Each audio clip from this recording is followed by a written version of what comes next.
We don't even have flag. We'll wait for the flag. There usually is one. Oh shit, oh shit, oh shit, oh shit. On your shoulder? Yeah, that's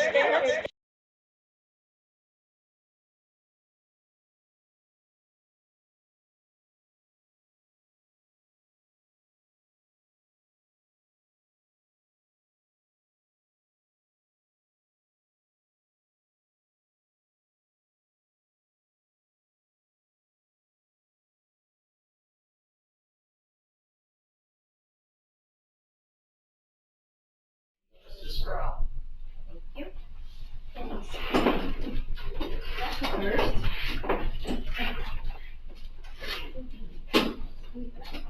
Okay, we're going to start with opening public comment. At this time, public comment will be taken on those Items that is within the jurisdiction and control of the Vacation Home Rental Advisory Board.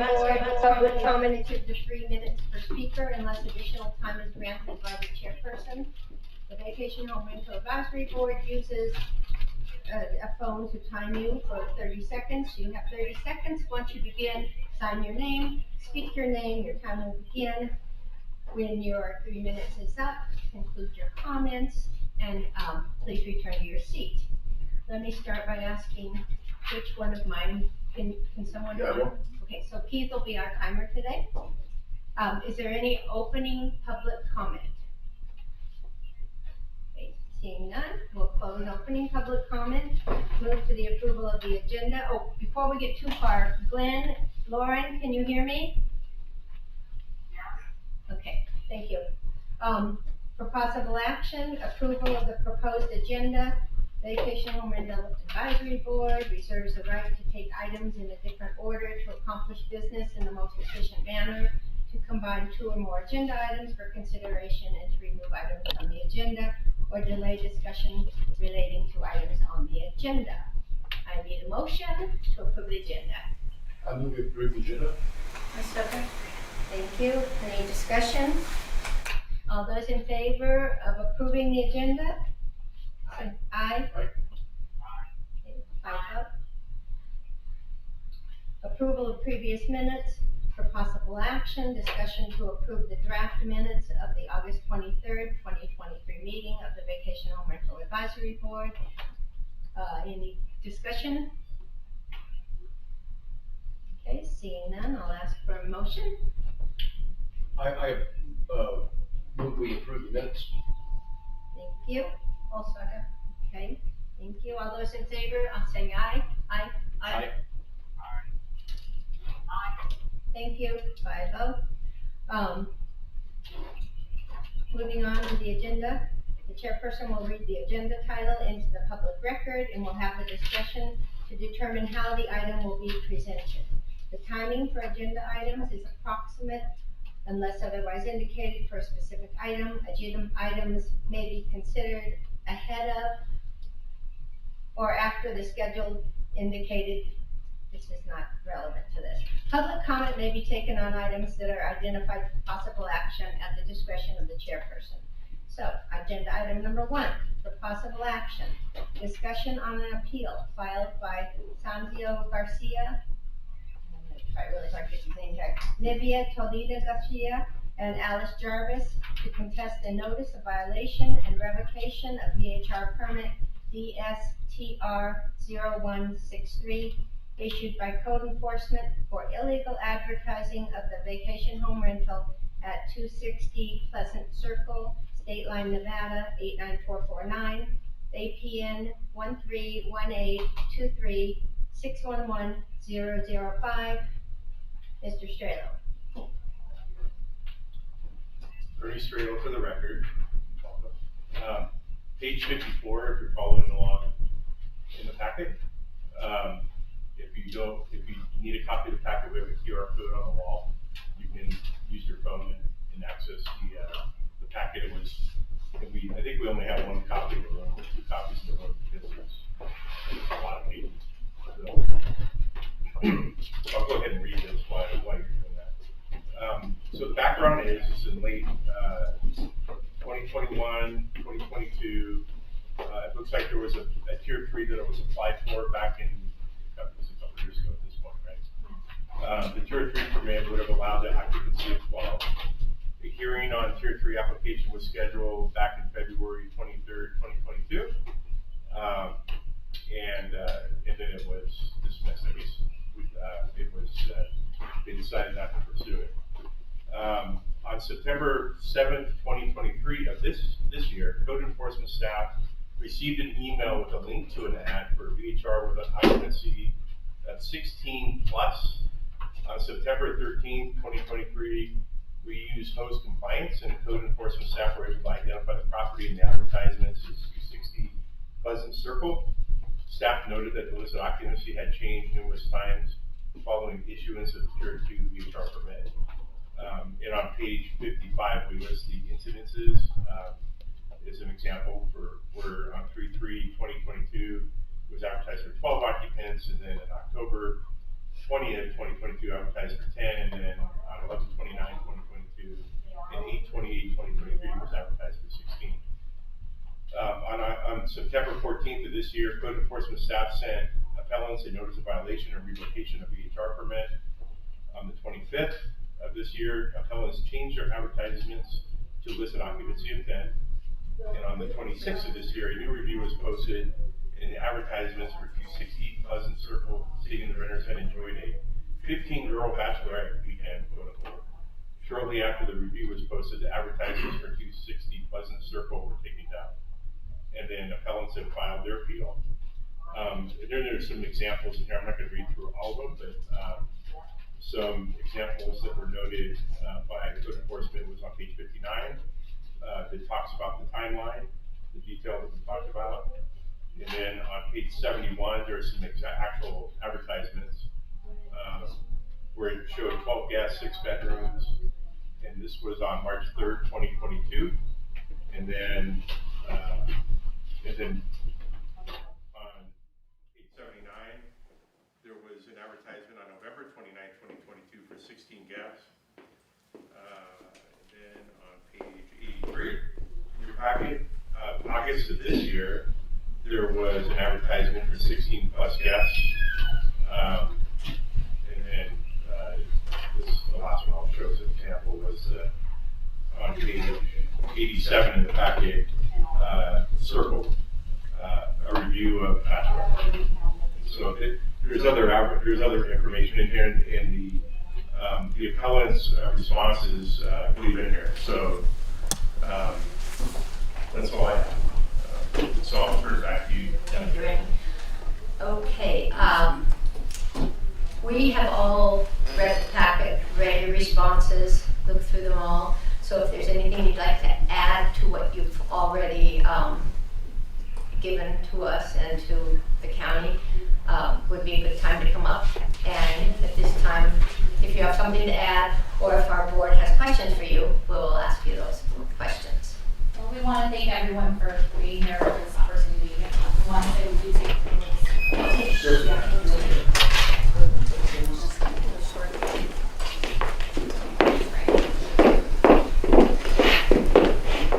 Thank you everyone for this opportunity and for being here. We do take the rules very serious, and we hope that Can you state your name first? Yeah, my name is Lydia Toledo Garcia, and I'm just commenting on what's up for right now for review. And we just wanted to thank everyone for taking the time, being able to go ahead and file an appeal.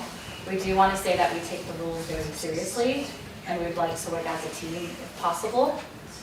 We do want to say that throughout our experience of having a tier 2 and just being part of this, we've had several different management companies, and so now we have been 100% hands-on. And so sometimes we were with Turnkey for a while, and we didn't really have control over what they market and what they don't. They fully take it over, and you basically sign over a contract. So we did as much review as we could to see if there's anything else that maybe was marketed out there that wasn't potentially under our recommendation or what we wanted to be marketed for. This is our family's second home, and we do love it, and we do not want any, we don't want to break any laws. We've never had any complaints. If you look at our history, we've always been very compliant. That's what I'd like to say. Thank you. Thank you. Questions for the appellant? In the package, there was some conversation about that you had never marketed with VRBO. Correct.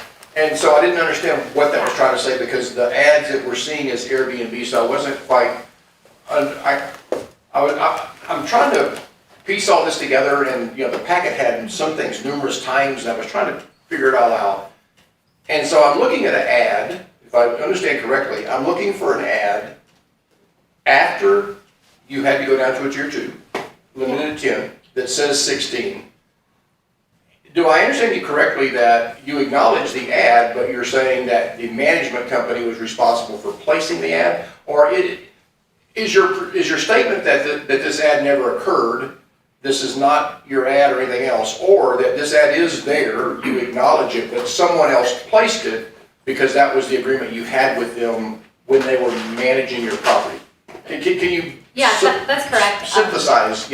I do acknowledge it. I did, I saw it, I clearly saw the packet there. What I'm saying is, when we turned over to Turnkey, we had no control over marketing, and they do market to several different platforms, including Airbnb was one of the listings that they had with our property. And yes, our address is there, everything is there, but we didn't really know at the time. And so we didn't really know that the rules were being broken, and that we are here to be 100% compliant with the rules. And we apologize, we didn't realize that they would market on so many different platforms either. But when you turn over your house to a marketing company, we're definitely reading the fine print, we're learning from it. If I could continue, so your contract with them gives them the right to advertise on your Correct. behalf? And they have Airbnb as well. Okay, and is there nothing in your contract about if they cause you damage from inappropriate actions, including advertising inappropriately, not responding? Is there no recourse against your management company for this action? I'm sure there is, but I must say I didn't read the fine print. Okay. And now we're definitely more aware, and it's different, and we've taken it on ourselves, and we're vetting, we always vet people. Like I said, this is our second home. This is something we really cherish. It's really special to us. We love it out here. We have kids, and this is us. Thank you, Kate. Patty, do you have some I questions? have a question. It's like, looking through the whole packet, and it's like, you're saying that the management company advertised it falsely, but there's multiple times that the advertising would go from 12 to 10 to 16 and back to 10 within a few months. It's like October 22nd, it was 10 guests, then November 22nd was 16, August was 16 of 23, and then September, now it's at 10. Yeah, this And is then the review on page 87, said that there was 15 ladies in there. May I speak, or is it a one at a Go time? ahead, state your name first. I'm Sandra Garcia. Can you write your name down? Yes. Oh, yeah. So this is new to us, right? This is our first time doing this, being Airbnb and all that. It's brand new to us. We've had several people that managed for us. We hired some local people. Then we found out we couldn't hire local people. So it's been an ongoing process. From that, we've also learned that, hey, let's just do it ourselves, right? So this is a reason, especially after this came out, all of this is new to us. So, obviously there is fine print everywhere, and how many things we sign that we not read, right? And I'm not making an excuse, I'm just saying, if you guys give us a second chance to comply, we'll prove you that we understand. We've had at least 3 or 4 different management people, local people that we hired. We found out we have to, through the process, we found out we had to go through management company. So all of it's been a learning process. So that's what I'd like to point out, is that we're not trying to go against the grain, we're learning. But we do What do you acknowledge guys it. need? We're We learning with acknowledge you. it. We didn't know that before. And- It was a shock to us.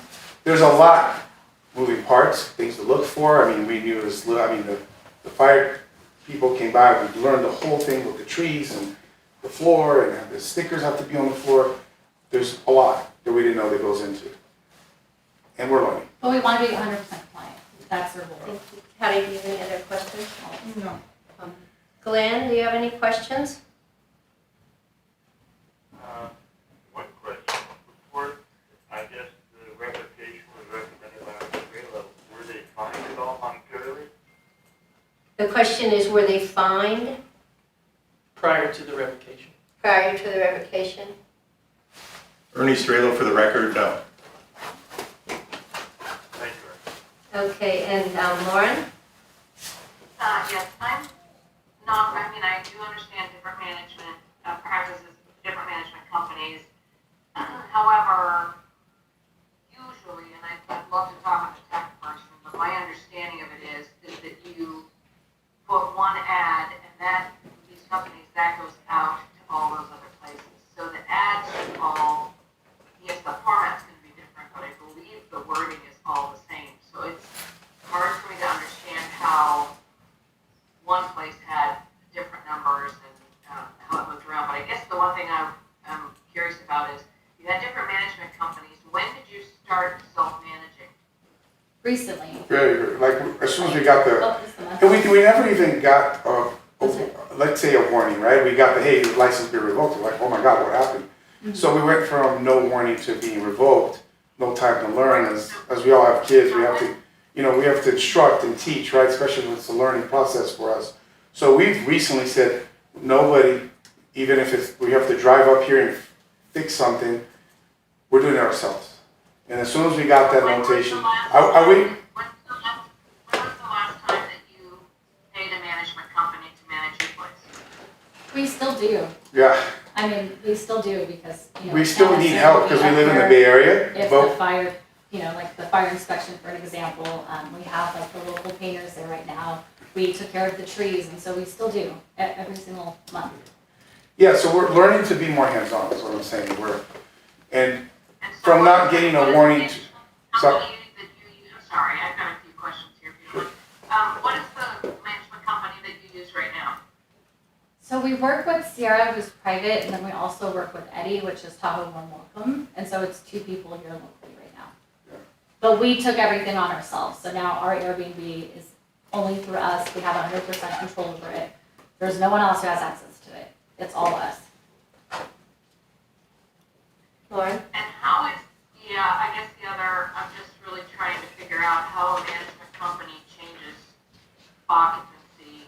I mean, well, part of what they do is advise us on how to place the ad, right? So some of them, we give them a passcode and say, hey, fix it, put in everything. They take pictures, some of them will take pictures for you. Yeah. We don't know if the pictures are compliant, right? So there's so many moving parts that we're slowly learning.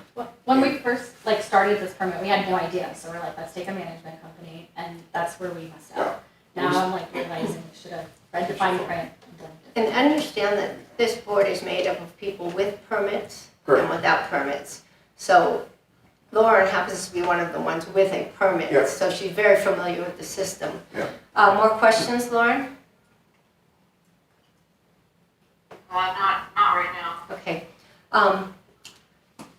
We would like an opportunity to do it right and to prove you that we're hands-on and, and the fact there was never a warning, it was just the hammer came down. I understand it's how it's done, but we'd like an opportunity.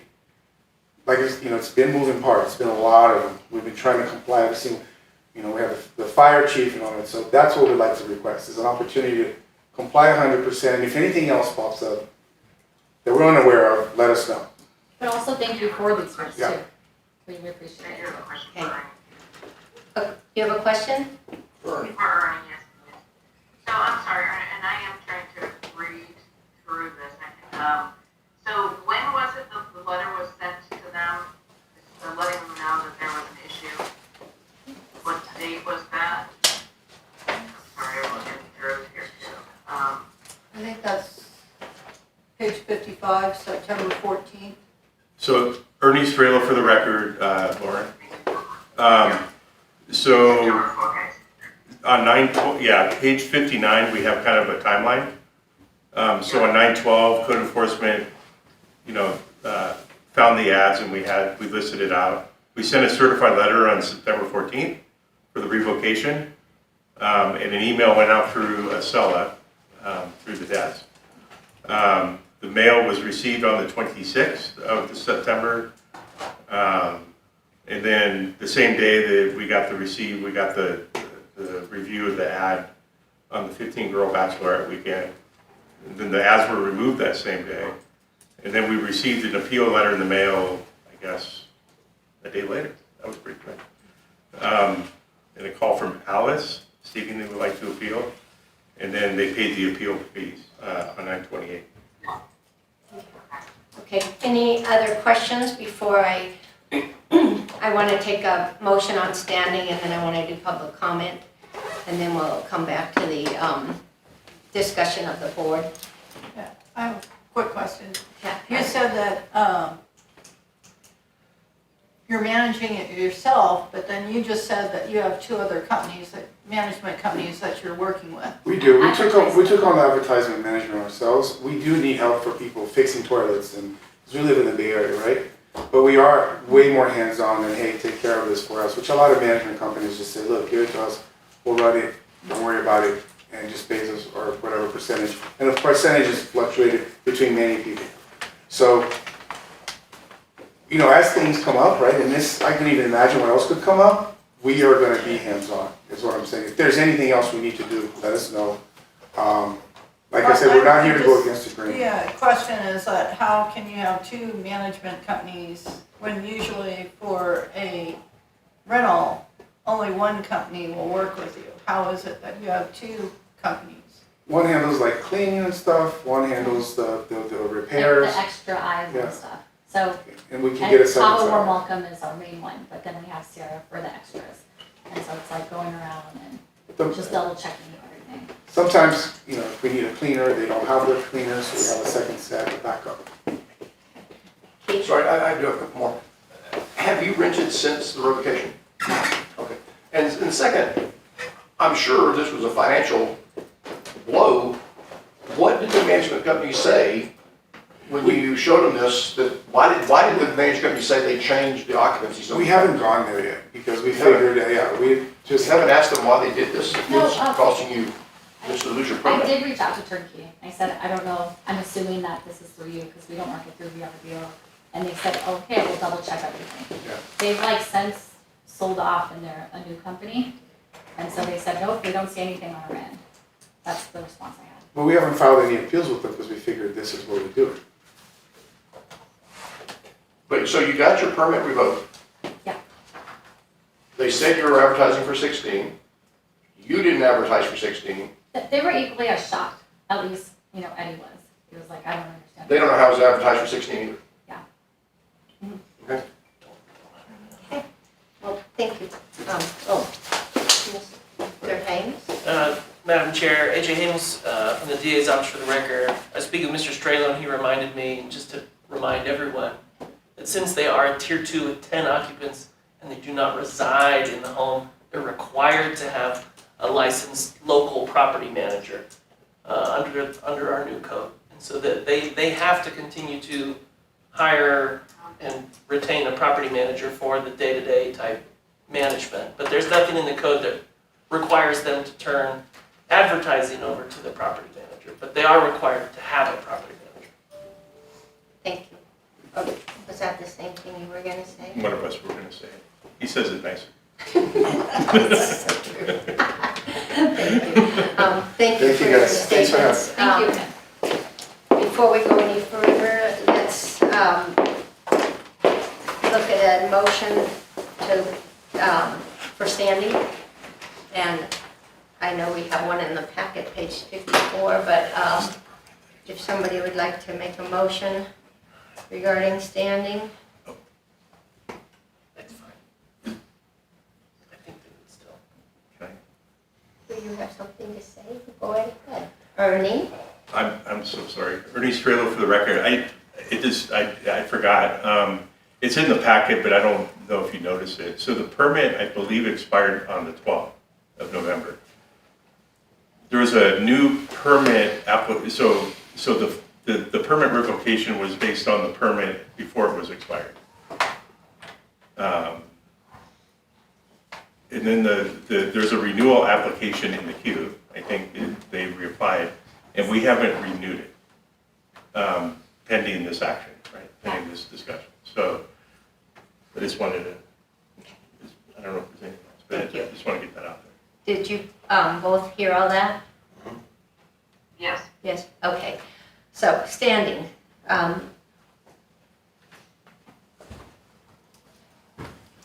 Madam Chair, I move that pursuant to section 20.28.020B of Dutchess County Code, that we determine that the appellants do have standing.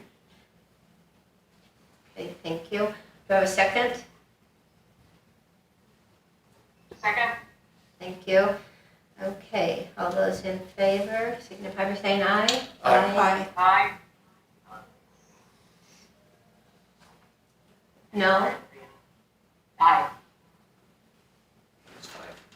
Okay. The standing part's probably new to Glenn. Okay, so 5-0, that they have standing now. I'm going to take it back to the board to discuss what we've heard today, make a determination. Do either one of you Madam Chair, if I may just interject, I think it's fine for purposes of the standing vote, but there should be an opportunity for public comment before any further motions. Good point. Do we have any public comment? And this would be on agenda item number 1 only. Seeing none, we'll close public comment. Thank you, AJ. Let's have some discussion about this. Do Glenn or Lauren, do you want to start? No. With comments or to make a motion? Sure. Well, we're having discussion first. And then we'll make a motion on the decision of the revocation. Fine. So if you have some discussion you want, I would, talking in the back, we'll talk. I would be more comfortable if the process started with a fine prior to the revocation myself. Okay, I think that gets the attention of the owner, even if there is some mismanagement by third parties, and gives them an incentive to be more hands-on. okay. Lauren?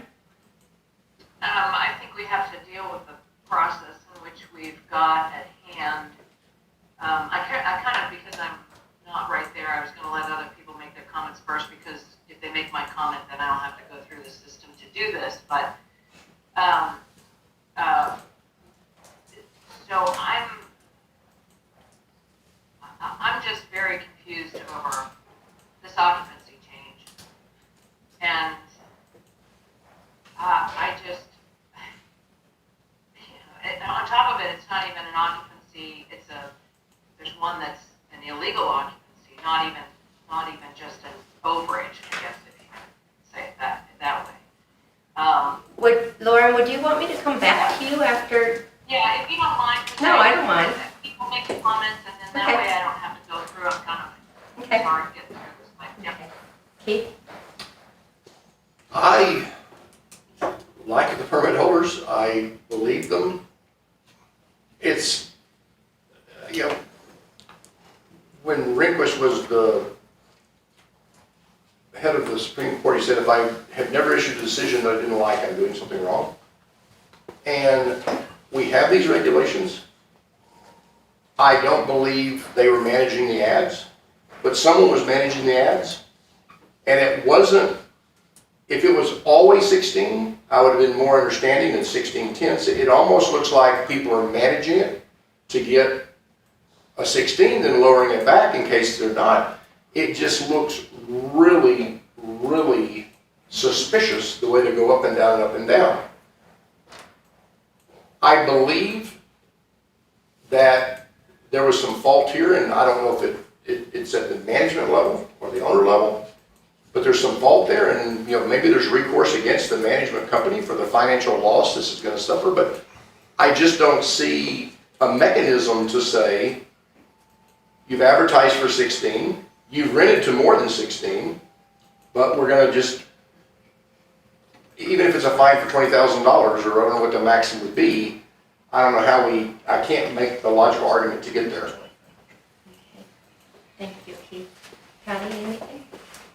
I'm just really confused about, the variance of the occupancy and how that relates to the management company. And my personal experience with management companies with advertising, they usually want the owner to review it, approve the advertising on this, which is another way that an owner could catch if something is advertised wrong. I understand that owners have switched multiple different, management companies.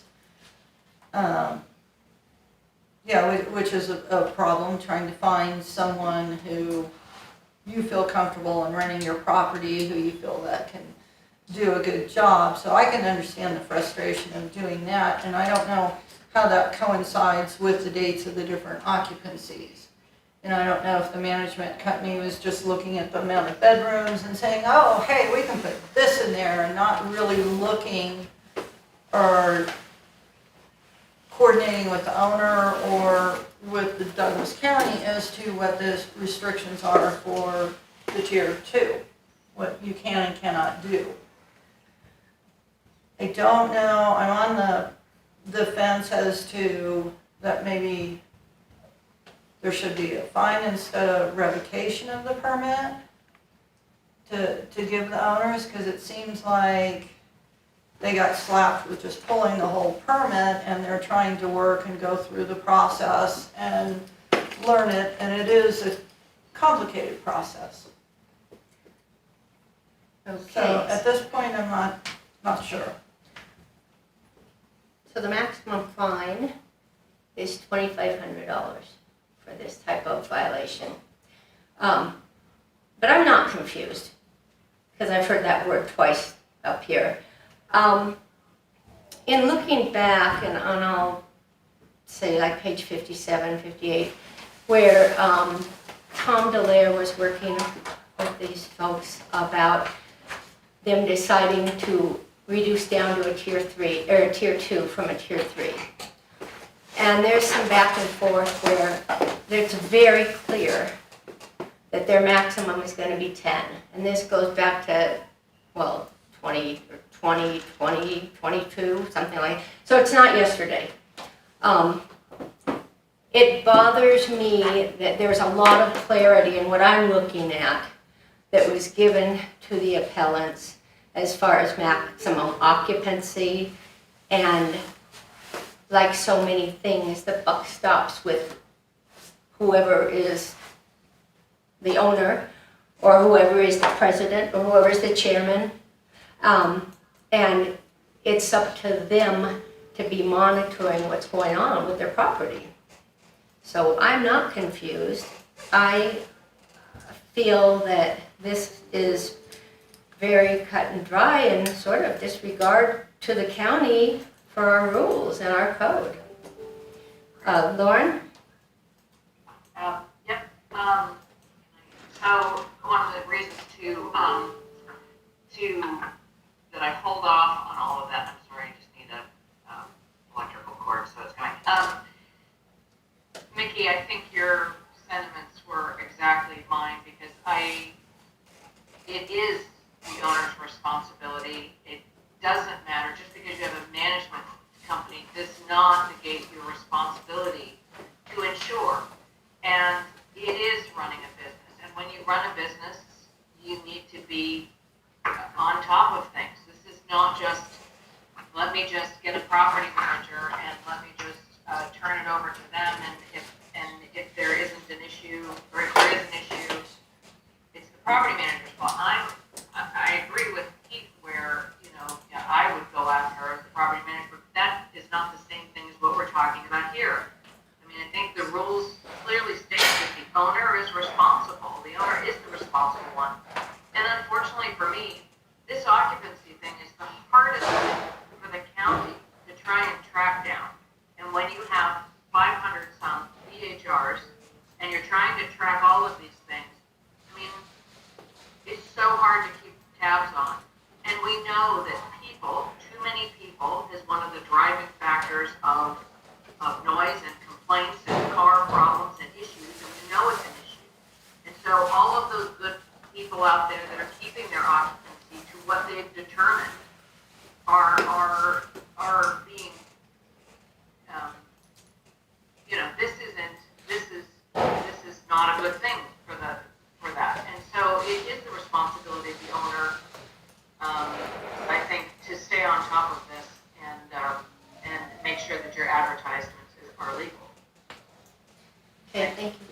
Thanks, Lauren. Are there any other discussion items before I ask for a motion? Madam Chair. AJ Ames from the DA's office. Yes. Sorry, I thought you were going to tell me to get public comment again. Oh, no, we're good. I was just going to add, and just remind everyone that our latest revised version of the code makes it so that a first revocation is essentially it's a 12-month revocation. So if the motion that's going to be made involves upholding the revocation of the permit, then the appellants would be able to reapply for a permit after 12 months. Thank you for that, AJ. Okay. I have a quick question. When does that 12-month period start? It's AJ Ames again for the record. The code states an owner whose VHR permit is revoked may not reapply for a new VHR permit for 12 months following the revocation. So I think the date of revocation would, in this case, control. And what date would that be? Would be September 20, I think it's September something. whatever it was. September, okay. September 26th. That's what it fine. was. Okay. Okay, are we ready for a motion of some sort? Anybody? Lauren or Glenn? Is there a motion on the table that has to be either support or deny the revocation, or can it be a different motion? There is no motion on the table right now. I think Keith's ready, did you say? Yes. Keith's ready to make a motion, so we'll see what that is. I move that we uphold the revocation of the permit. Okay, do I have a second? Second? Okay. Any further discussion? And then just to clarify, this would be the revocation of the permit for, I couldn't find the words, sorry, no, that's okay. I was going through this again, just because it bothered me, and I left my iPad in Carson, that's why I don't have it. I was just going to put the address in. Yes, thank you. So we have a motion to approve the revocation, or to uphold the revocation of the vacation home rental at 260 Pleasant Circle. I have a motion and a second. With no further discussion, all those in favor signify by saying aye. Aye. Aye. Aye. Nay? Do I have any noes? I'm a no. Glenn, was that a no? Yes, yes, it was a no. Yeah, 4 to 1. How come I can't hear him? 4 to 1. Thank you. Thank you for coming in today, appreciate it. Moving on to agenda item number 2. Thank you. Discussion on an appeal filed by Olga Alexander to contest a notice of violation and revocation of VHR permit DSTR 1049 issued by code enforcement on September 19th, 2023 for operating a vacation home rental in violation of fire and life safety requirements at 395 Sherwood Drive, State Line, Nevada 89449, and for inadequate removal of trash. APN 13182371060. Mr. Strelo. Ernie Strela for the record. On this one, I have. Excuse me, I am sorry to interrupt, but my packet is not included here, so the board has not received my presentation, therefore I don't find this continuance appropriate. That's right. No, it's not Is here. that the email we received today? Yes. There's an email and a Oh, it's an supplement. email? Yes, I Okay, reviewed the because supplement. I just checked and it wasn't there. Well, Okay, I have it. you do have it? We All do. right, thank you so much. It's not in the, For the record, I believe most of the appellant's information that was submitted was included in the supplemental packet, not in the first agenda packet. Right. We have In the that. supplemental packets in the binder? yeah, I have, Your stuff. you do? Yeah, okay, it's not here. And they all have it. Okay, it's because it's not on the QR code. Ernie Strelo for the record. The QR code is referencing the original packet. I didn't make a QR code for the supplemental. Okay. I thought you would bring your own stuff, Okay. so I didn't worry about it. But we have it in the packet, in the books over here. And it's available online right now, I just didn't. It's out there, Yeah. Yes, trust me. yes.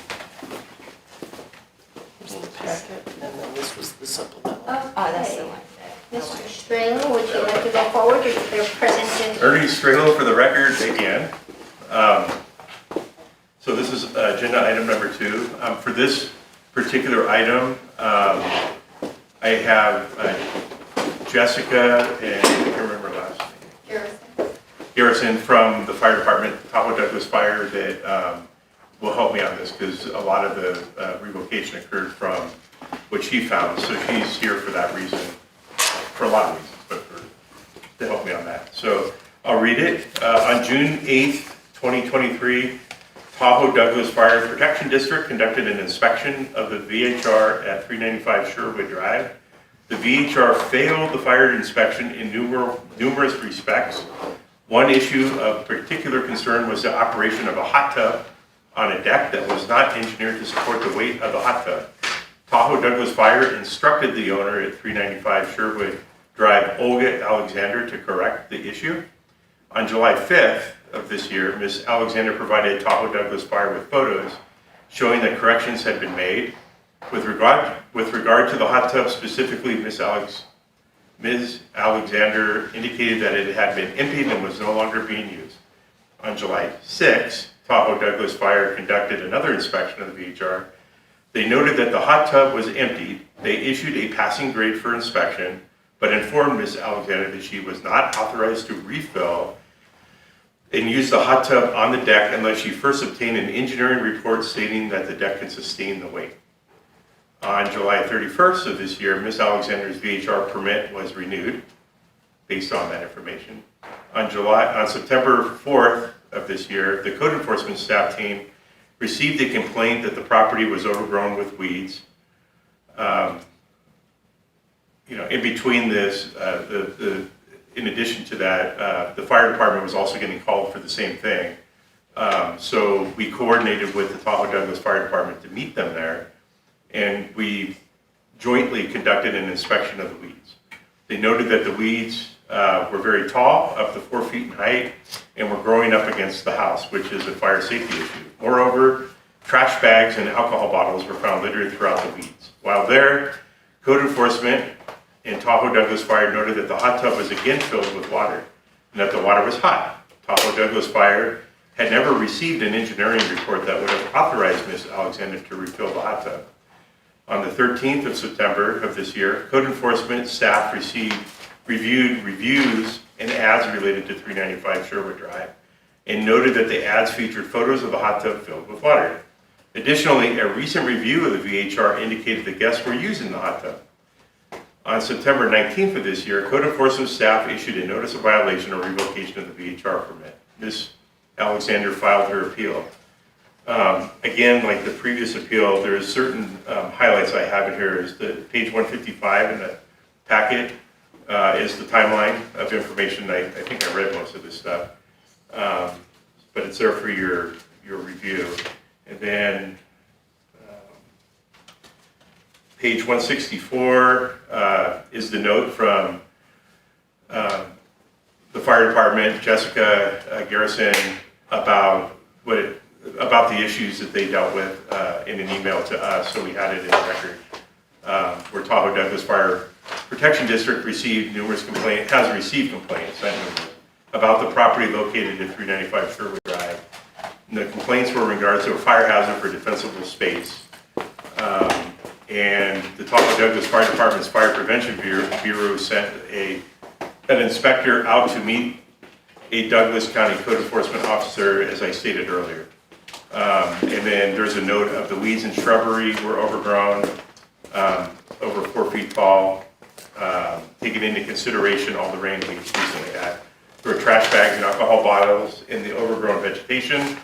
And then the third item was the hot tub that was to remain empty, not being used until a structural engineer's report was given to the fire department, stating it could hold the weight of a hot tub full of water with people in it. where it is currently located on the deck over the garage with full water and hot. In the VHR fire and life safety permit inspection reports for 2023, it was clearly stated that the hot tub was not permitted for use, and clearly reiterated to the homeowner that she was not able to use or fill the hot tub with water until we get the report stating that it can hold the weight of the hot tub at the current location. I also gave her another option of relocating the hot tub off the deck, I think that's Miss Alexander, off the hot tub, off the deck to the backyard area where the weight would not be an issue at all. On July 5th of this year, Olga, the homeowner, submitted the last of the photos for her passive report where the hot tub was emptied and locked. There's pictures, there's also some reviews on page 173 that indicate about the hot tub, and I apologize about the font because I have struggled with reading it myself. And then there's some pictures on page 175 of the hot tub that was taken on 9/13/2023 through host compliance. And then on page 190, there's some information about the jacuzzi history. If you don't mind, I don't know, Ms. Garrison, do you have anything to add to that on this? I have some, Jessica Garrison with Tahoe Douglas Fire for the record. I have some notes that I've made for different things, but as questions come up, I can step in and answer. With that, Thank you. hand it off to you, Madam Chair. Okay. I can assure you that this board has read all of the backup information and read the response from Ms. Alexander, including the supplemental and everything that we've received. We've weighed very heavily. At this time, if you have anything additional to add to what you've already given us, we would hear that. Yes, I do. So, if I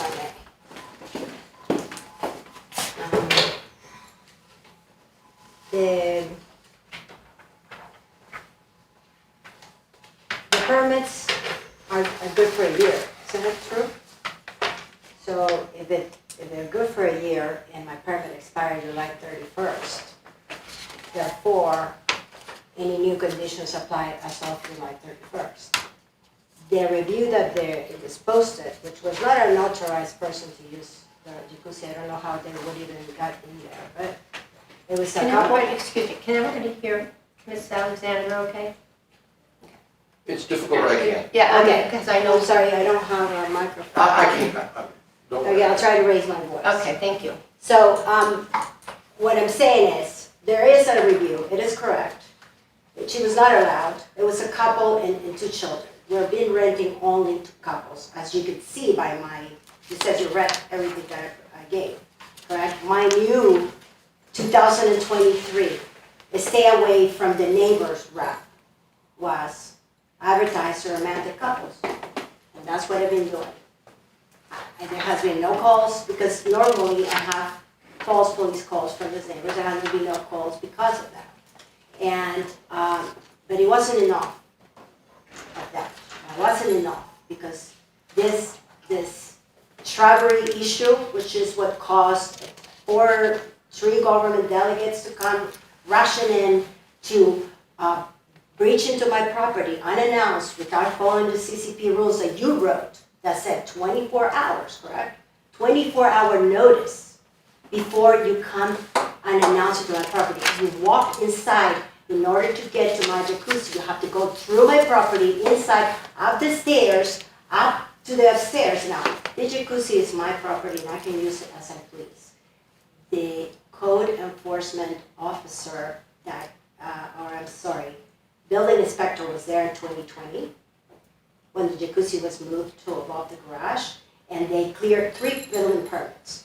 Now, I would say that are more appropriate experts than a fire inspector, because a fire inspector is not a structural inspector.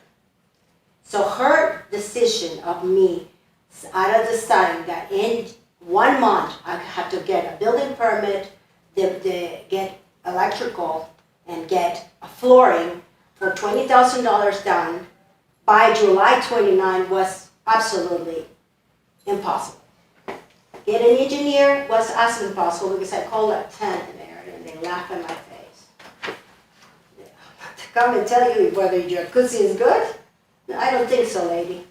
So both of the possibilities were impossible. What was the third possibility? They're not allowed to renters, so I immediately cut off the rentals. And that was Airbnb, I think on July 8, you have a statement of them. And BRB also has a statement saying it was the jacuzzi is not advertised. Yeah, there was a photo that escaped. You know, I can't be on top of everything, but it was removed. All the amenities were removed for the jacuzzi. However, I don't think it's appropriate if fire marshal decides what an engineer or somebody could do.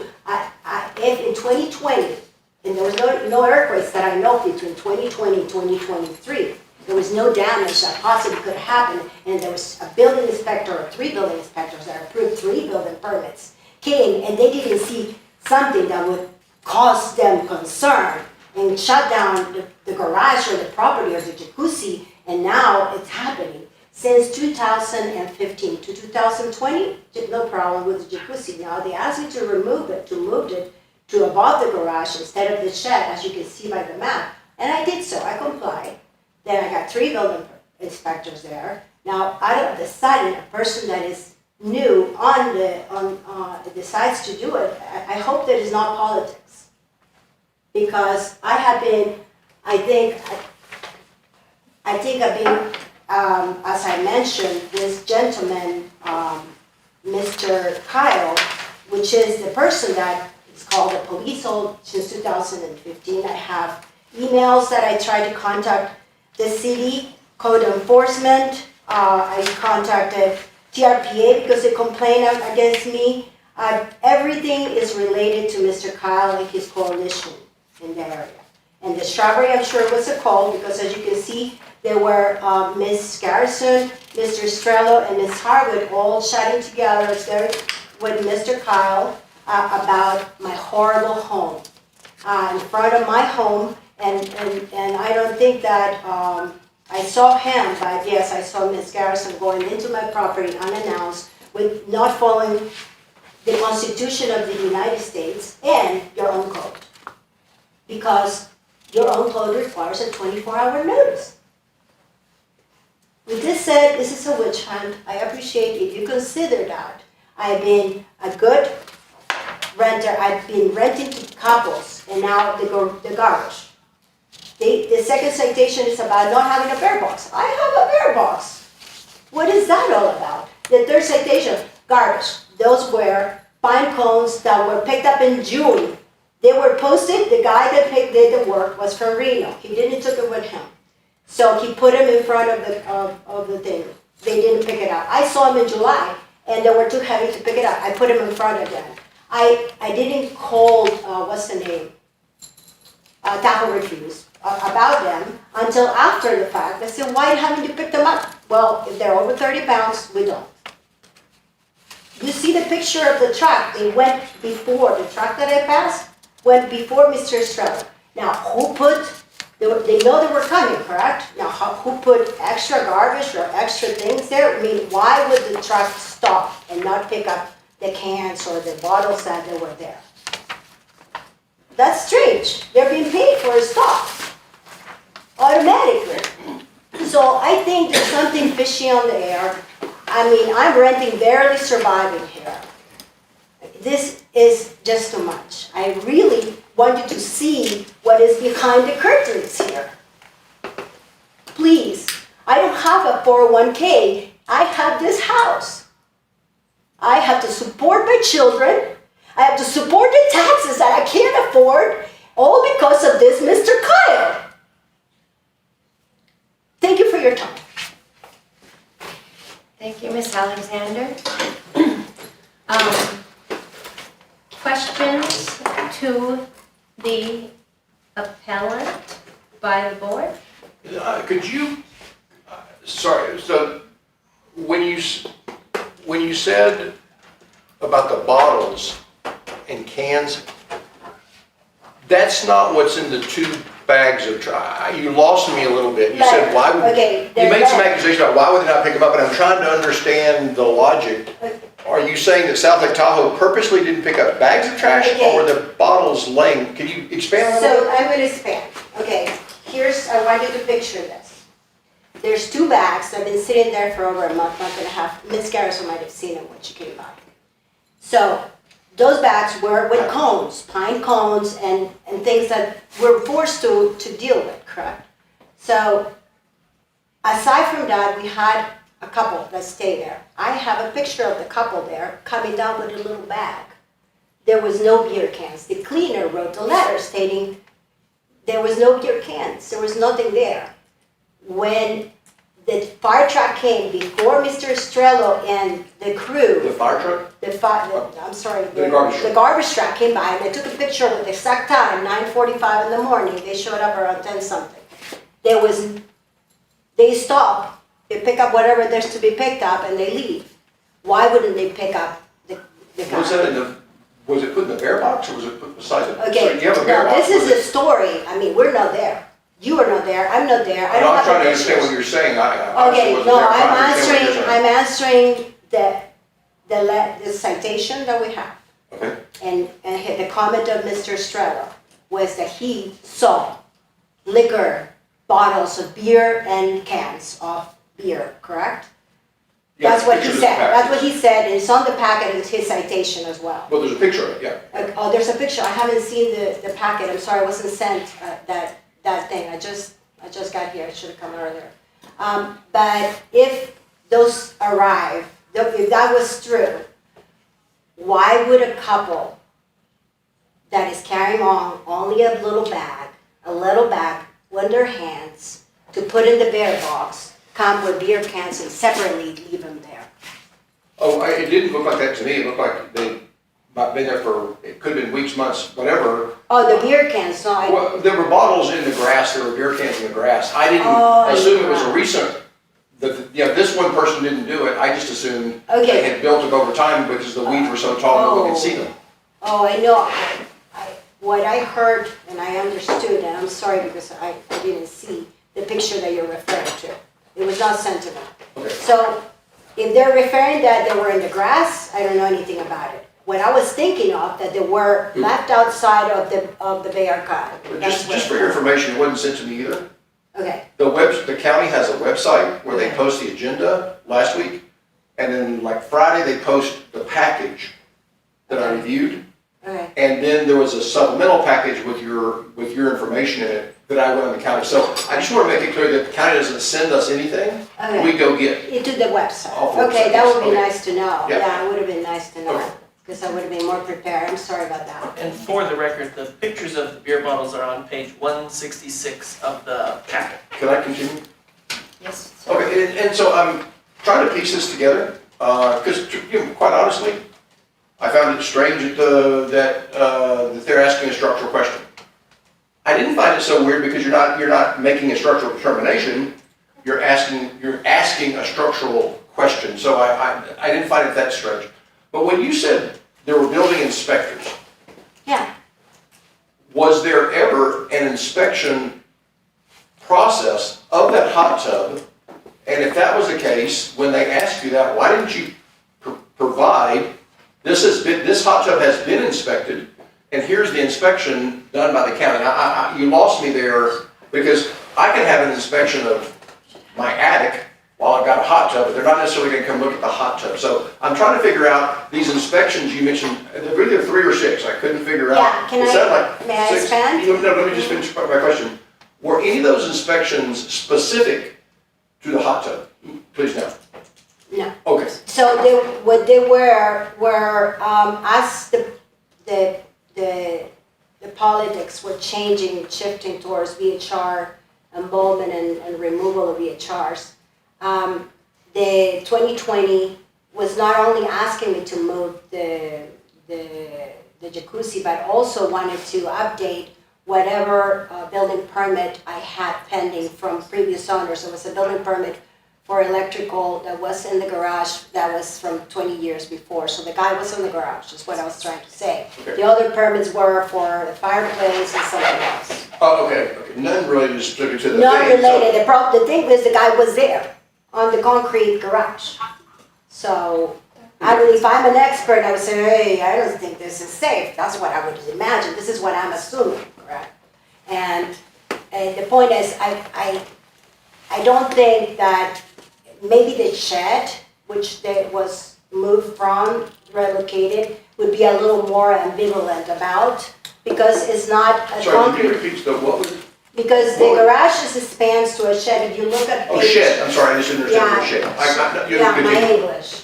I'm sorry, it's my. I'm sorry, I just couldn't, I didn't understand the word shed. So if you see at the map on, I don't know what page would this be, the model that has the structure, and here's the garage, and here's the shed, and as you see, this was the permitted hot tub on top when it was approved in 2008, I think. So then it was relocated to above the garage because it's more concrete, and by Mr. Tom, I think, Delaire? from, yes, Rollins, I Oh, think, okay. requested it. At the same time, I had the building inspectors coming and doing those 3 inspections that I processed in your paperwork. So, but now that I have the map, here's the front of the property, and you have to go around the property, through my inside, through my stairs, walk through here, to go here, to get to the jacuzzi, and that's the invasion that I'm telling you is inappropriate.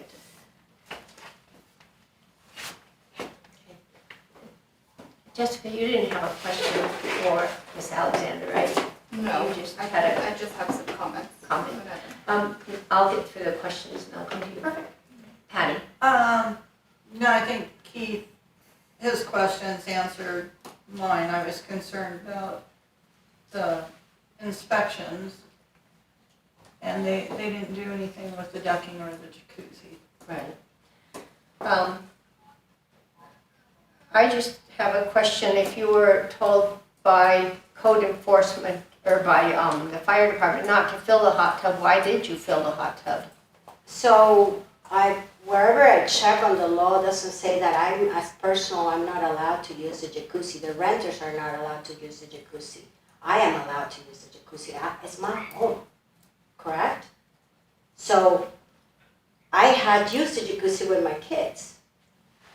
And that's what it is. I mean, she had no right. It's locked and nobody else has the lock code. And I don't know who, why, whatever happened to the renter that was outside of the jurisdiction of the 2023 license went in. And that's on the date, and I have even the printout of her rental. But anyway, there's nobody that from August 1st to September 7th used that jacuzzi. I have a guy that even wrote a negative complaint about it because I offered a jacuzzi. And according to the rules and regulations of you that you prescribe, I think that all the changes are appropriate up to a certain time and amount of people, etc. I didn't know if that applied for the jacuzzi, but I still didn't let him use it, and he was really upset. That was the only group that I had for that was from the year before. He booked it almost a year ahead. Since the hot tub was disallowed for use, how many rentals have you had? I don't know, we'll have to check on the. But more than one? Oh, 4 maybe. Okay. There are two And- couples. And are you suggesting that you've drained the hot tub every time between your use and when you have a rental? No, after I used it the last time, I didn't drain it. We did drain it for Miss Garrison because she wanted to have a photo. Whose voice was that, Lauren? Yes. Yes. Can I just make a comment a second? I don't know, I think you said the fire department was there also, maybe they're better at answering this, but it's not the water in the hot tub. The hot tub is not the non-approved item. It's the weight of the water on the deck. The deck is the issue. And so I understand personal rights, but at the same time, if you fill up a hot tub with water and add the weight to a deck that has not been shown to be structurally sound, you could put that water in there while you are there with your grandkids and weaken that structure to the point that even if you emptied it, which you should empty it, but you're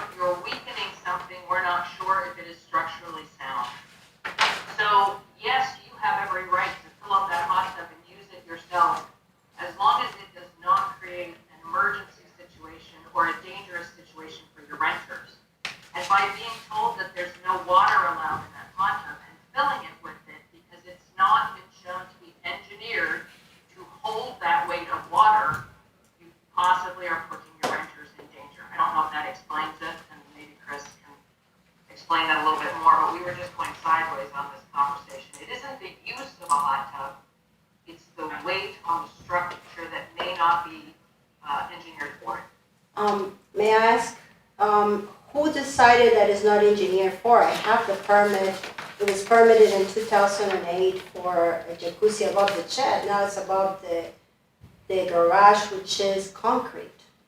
If they authorize, the building department authorized this construction of the jacuzzi in 2008, and they saw a fit that was engineered for that, and now it's moved to a 10 times safer environment, and was there a county official that is from the building department or an engineer that came and made that decision? Because if that's so, I would like to know. By code, by the VHR code, the fire department does life and safety inspections, and they make the determinations on something like a hot tub.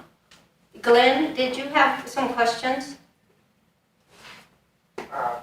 My only question at this point would be, does the fire department give special instructions to the inspectors to be able to evaluate structural engineering?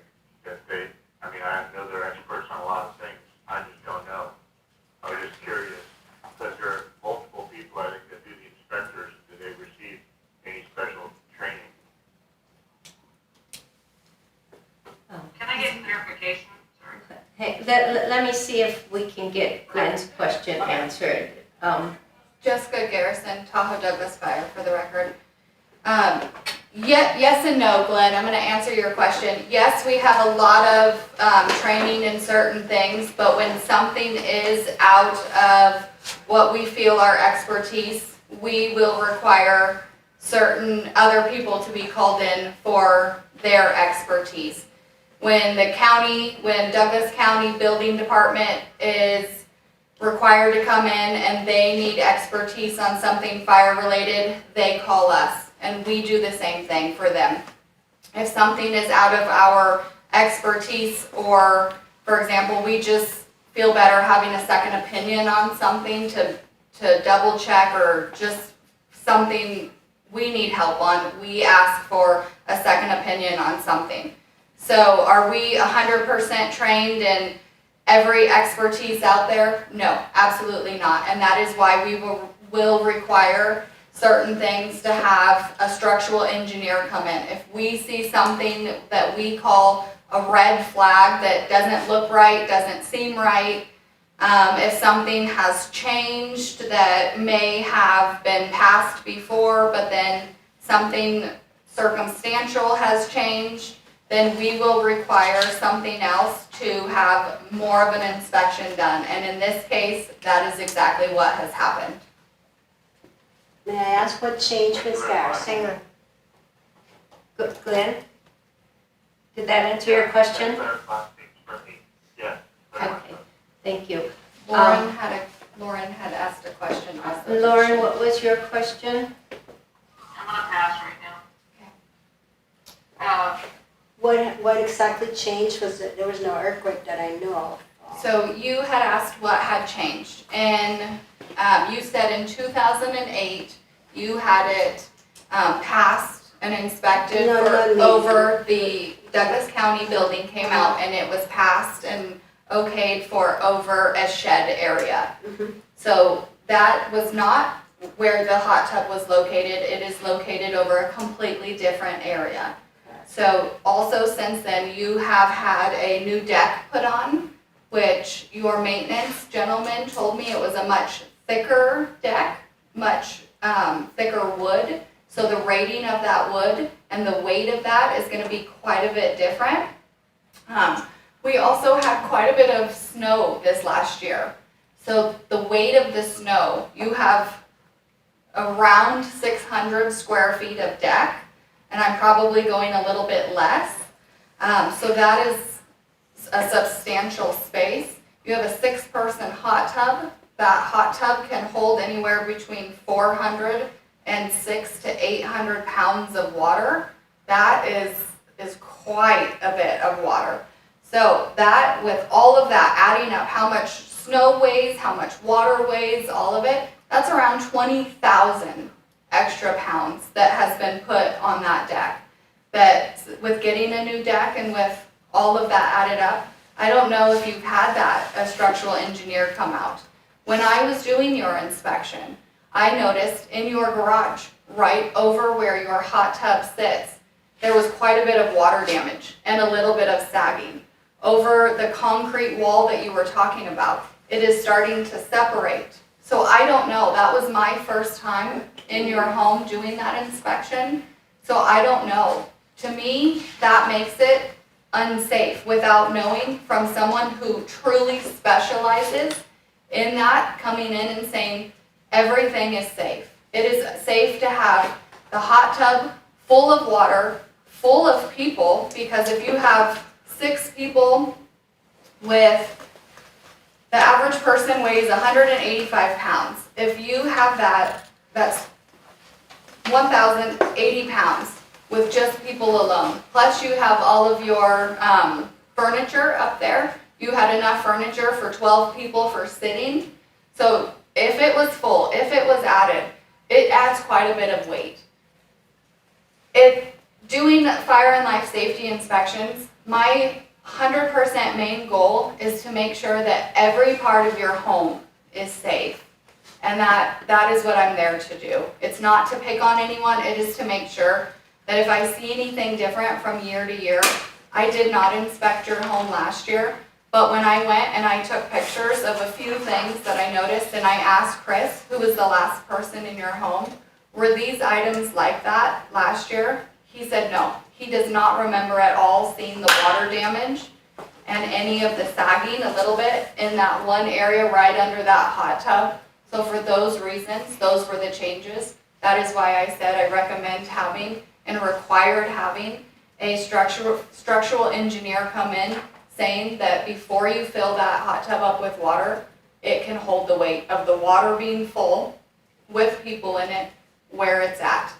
If you could not send that, then just moving it down to where it was flat on the ground.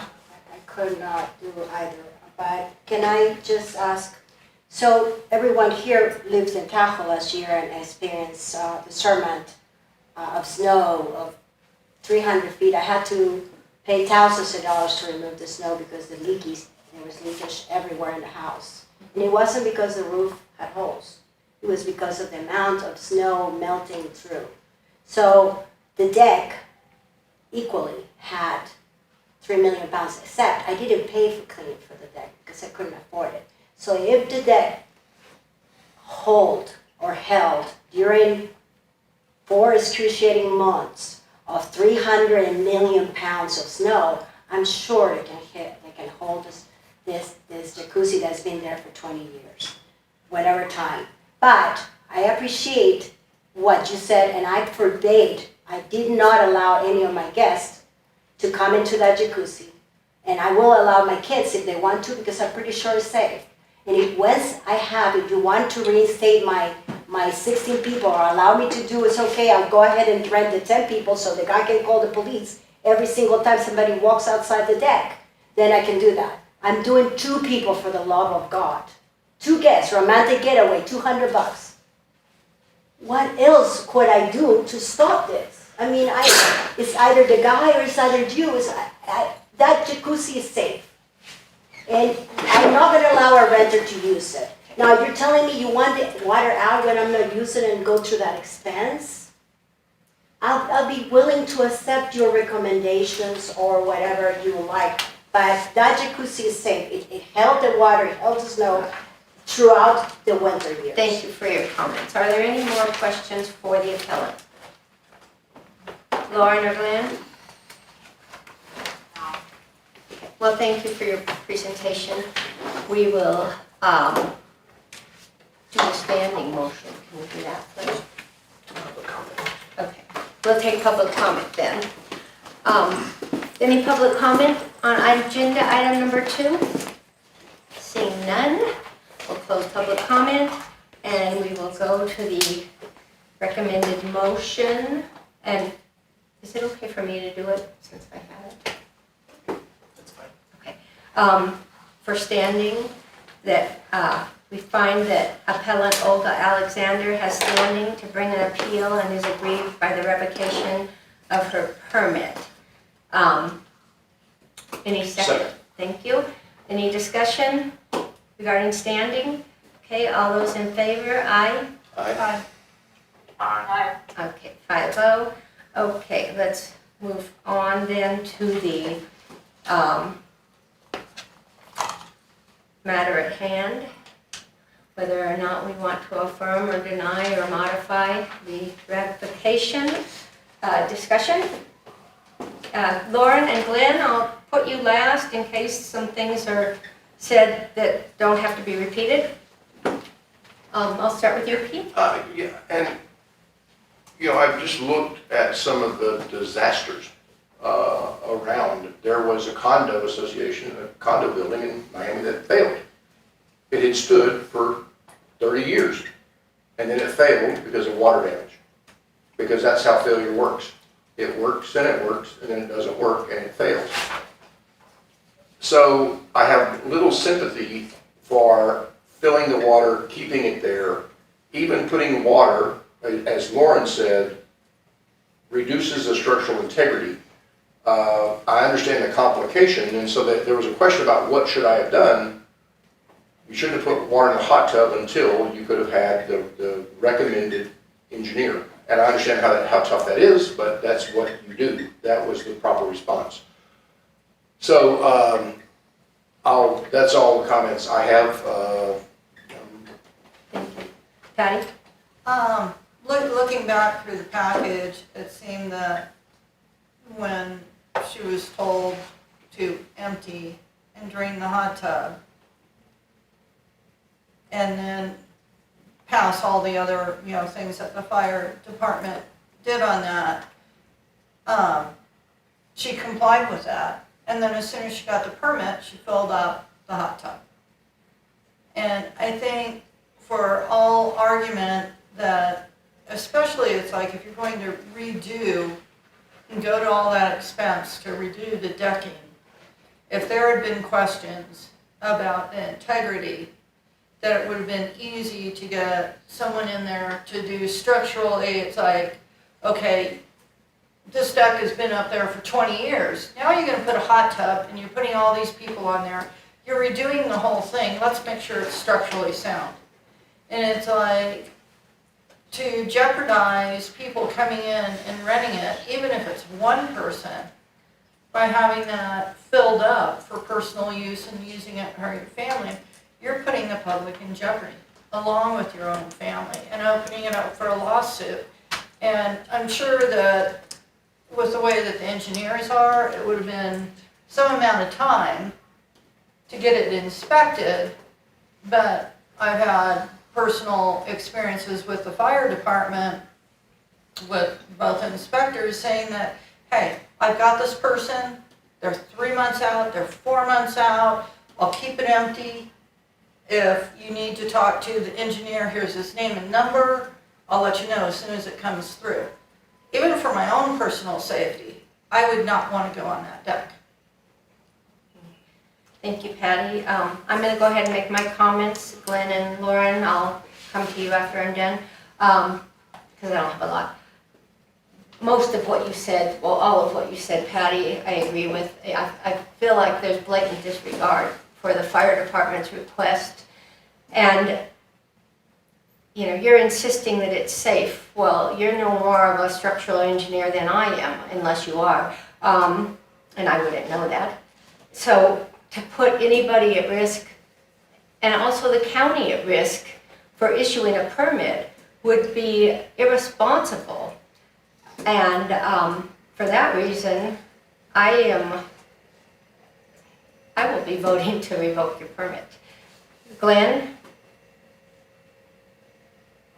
I would say I take safety issues much more seriously than I would take compliance with advertising regulations, for instance, because I believe the safety of the community is more important. I myself, when I bought my house in 1998, I had a structural engineer come out and examine my deck prior to putting hot safety. So I believe in having specialists, and if the fire department suspected there could be a problem, I can't imagine somebody, even for themselves, it is legal, putting water in the hot tub and getting in there. So I'm concerned about it. We think Mr. Strelo has to, be the one that processes this. I have some disagreements with, whether the first step is a fine or a serious fine or a revocation, but I would say at this point, I would go with some kind of suspension or temporary revocation in the interest of compliance. Thank you, Glenn. Lauren?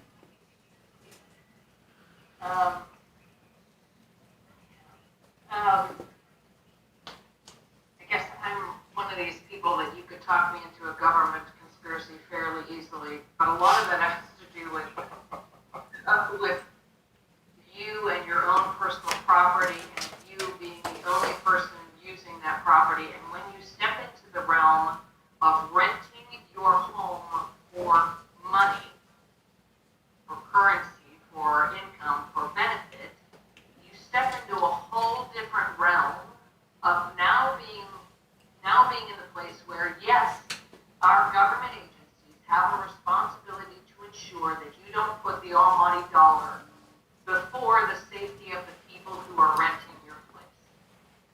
And I think Nikki said it correctly, and I'll say the same words. There is, and I don't like government rules either, but I think we've got to look at this and say, you've had the county telling you it's unsafe. You now have 5 individual people saying that there's a possibility it's unsafe and we need to take a look at it. You've had the fire department look at it and say it's unsafe. And that there's been this blatant disregard for the common sense request. I mean, it's not like they said you can't do this. They said you have an option to move it somewhere else where it is safe, but you didn't want that option either. And so I just really, it's not right and it's not okay. You want to make the judgment yourself that it's safe, that's fine. Then you and your family only use it, ever. You cannot put other people on that, and I appreciate the work that the fire department has done. And two, I'm sorry, the weeds, when we look at the fire danger that's around here, not taking care of vegetation up against a home is just, it's not okay even for your neighborhood. Your neighborhood, if an ember comes by, if you've done the proper stuff, your house won't catch fire. Your house doesn't catch fire, your neighbor's house won't catch fire. There's a blatant disregard for the rules in which we all play under, and there's also a blatant disregard, it seems to me, for your neighborhood and the safety of that fire-wise. Thanks.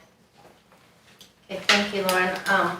I would take a motion. Madam Chair, I move we deny the appeal filed by Olga Alexander to contest a notice of violation or revocation of VHR permit DSTR 1049 issued by code enforcement on September 19, 2023 for operating a VHR in violation of fire and life safety requirements at 395 Sherwood Drive, State Line, Nevada 89449, and for inadequate removal of trash.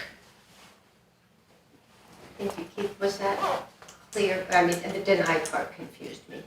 Good, okay. Do I have a second? I'll second. Okay, thank you, Patty. Any further discussion?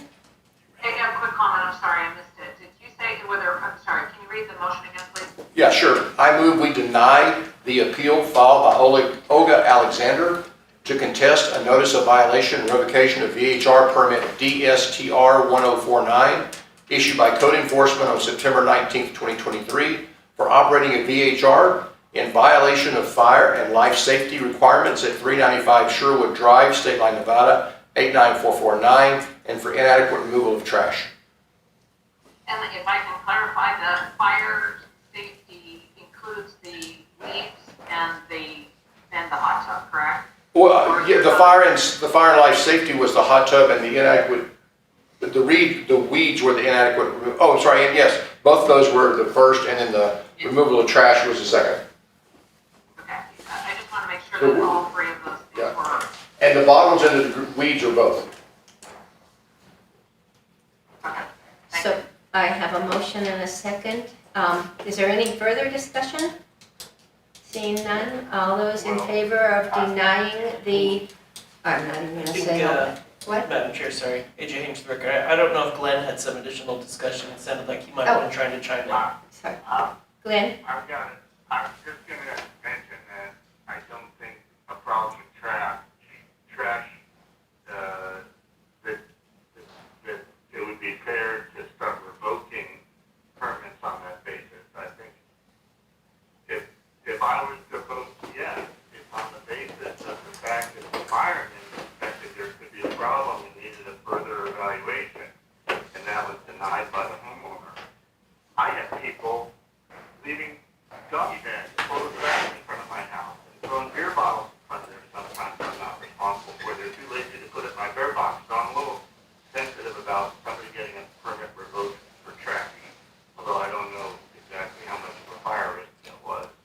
But there's no question in my mind that a structural issue identified by a fire inspector is a revocation is a reasonable, practical response. So that's my only comment. Can I comment back? Thank you, Keith. I think that's a very valid point Glenn raises, and I may want to consider redoing this. Before I do that, many of these items gel in my mind and I don't keep them separated, but I thought the weed issue had been discussed before at this committee a while ago. It was a tier 3 hearing. Yeah, but for the same problem. Correct, same. And there was and so Glenn, prior to your joining the board, this property came before us, neighbors showed up to talk about this weed issue. And so I want to explain to you why I probably won't adopt my amendment now that I know that is factually correct and my brain was remembering correctly. These weeds have been there for a while and they weren't mitigated. You could have the most pristine lifestyle in the world, but if you have weeds in your yard, people are going to throw bottles. They're not going to care because it looks like a dump. Bottles, I don't know about Nevada, but in Texas, bottles cause fires because light going through a bottle creates heat, just like a magnifying glass on a, if you ever burned your hand or something with it. So that is why I feel more comfortable now with the revocation for both issues, because I believe the weeds have been an ongoing issue. It wasn't a first notice. This was an ongoing issue since we heard the Tier 3 application months ago. And so it wasn't remediated, and I think the weeds caused the trash. I don't care about the 2 bags of pine cones. As the appellant mentioned, pine cones don't attract bears. I could care less about that. But when you have weeds, people throw a hamburger wrapper in your yard, you can't see it, you can't clean it, and that's why when I looked at the pictures, you could just see the trash interwoven through those weeds, and so that's why I believe I would uphold the appeal on both those matters. So I choose not to amend my motion. Okay, thank you. Is there any more discussion before we go to vote? Hearing none. All those in favor of denying the appeal, signify by saying aye. Aye. Aye. Aye. Any noes? Did he say aye? 5-0 then, okay. That's 5-0. That's it. Okay, thank you. Now, we will go to closing public comment. Break. Oh, we're done? Oh, we're done? Yeah, I mean, I'm just taking closing. No, I public- wasn't sure if we were gonna talk about it. Oh, no. So there's public comment? Okay, all right, all None? right. Okay. Madam Chair, just public comment? Closing public comment. Oh, may I talk, please? Yes, you're a Okay. member of the public. You have So- 3 minutes. Yeah, so I thought, Or you need to state your name. So I will give you a sign at 30 seconds left. Right. Because I don't want to cut it's you only off. 30 seconds? Yeah, so you're going to do 3 minutes. At 2 minutes and 30, I haven't started yet. Oh, At 2 okay. minutes and 30, I'm going to kind of give you a sign to kind of let you know to start wrapping up. Sure. I was hoping some Could you write your name down on the, My wife, is there a name? sheet there? It's for our minutes. My name is Olga Alexander, and I live in 395 Sherwood Drive. And I have been trespassed. The Constitution of the United States has been breached. My Fourth Amendment rights have been breached. And the CCP codes of this so-called committee have been breached because I have been trespassing my property without any notice of the 2542 ordinance 26220411I and J. You need to have a 24-hour notice, and if there was none. So by doing so, the notifications of safety inspections require 24 hours advance notice. Neither Ms. Garrison or any of the crew advised me of this. They came to my property unannounced, trespassing in company of other civilians, and then using information from those observations made during an unauthorized search is a violation of my Fourth Amendment rights and constitute an illegal search. Accordingly, any information obtained from such unauthorized searches should not be allowed or considered. The Fourth Amendment states that each man's homes and castles secure from unreasonable searches and seizures of property by the government. It protects against arbitrary inspections and is the basis of the law regarding search warrants and safety inspections and other forms of surveillance. I can see that you don't follow the Constitution, and I am so sorry that you don't. Thank you for your time. Thank you. This meeting is adjourned. Thanks, Lauren.